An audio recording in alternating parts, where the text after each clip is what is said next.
কুষ্টিয়ার আদালতে আসামির জয় বাংলা স্লোগান। কুষ্টিয়ার কোমরখালীতে আন্দোলনে ছাত্র জনতার ওপর হামলা ও হত্যাচেষ্টা মামলার অন্যতম আসামি ছাত্রলীগ নেতা ফরহাদ হোসেন পাপ্পুকে গ্রেপ্তার করেছে পুলিশ। এরপর আদালতে তোলার সময় জয় বাংলা স্লোগান দেন পাপ্পু ও দলের নেতাকর্মীরা। তবে স্লোগানটি দিয়ে সঙ্গে সঙ্গে পালিয়ে যাওয়ার কারণে নেতাকর্মীদের কাউকে আটক করতে পারেনি পুলিশ। বুধবার 27 আগস্ট দুপুর 1:30টার দিকে কুষ্টিয়া চিফ জুডিশিয়াল ম্যাজিস্ট্রেট আদালত ভবনের নিচতলায় এই ঘটনা ঘটে। পুলিশ ভ্যান থেকে নামিয়ে আদালতে নেওয়ার সময় তারা এই স্লোগান দিতে আদালত ভবনে প্রবেশ করেন। এর আগে মঙ্গলবার দিবাগত রাতে তাকে ঢাকা থেকে গ্রেপ্তার করে পুলিশ।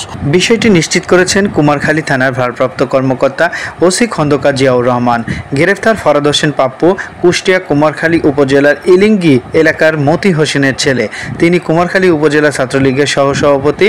জুলাই আন্দোলনের সময় শিক্ষার্থীদের ওপর হামলা ও হত্যাচেষ্টা মামলার এজাহারভুক্ত 3 নম্বর আসামি। এ মামলায় তাকে গ্রেপ্তার দেখানো হয়েছে। এছাড়া তার বিরুদ্ধে বেশ কয়েকটি মামলা রয়েছে। আদালত আইনজীবী ও প্রত্যক্ষদর্শী সূত্রে জানা গেছে, বুধবার দুপুর 1:30টার দিকে ছাত্রলীগ নেতা পাপ্পুকে গাড়িতে করে আদালতে আনে পুলিশ। এই সময় গাড়ি থেকে নামার সঙ্গে সঙ্গে জয় বাংলা স্লোগান দেন পাপ্পু। এ সময় ছাত্রলীগের প্রায় 10 জন নেতাকর্মী তার সঙ্গে স্লোগান দিয়ে তারা পালিয়ে যান। পরে আদালতের মাধ্যমে ওই ছাত্রলীগ নেতাকর্মীকে কারাগারে পাঠানো হয়।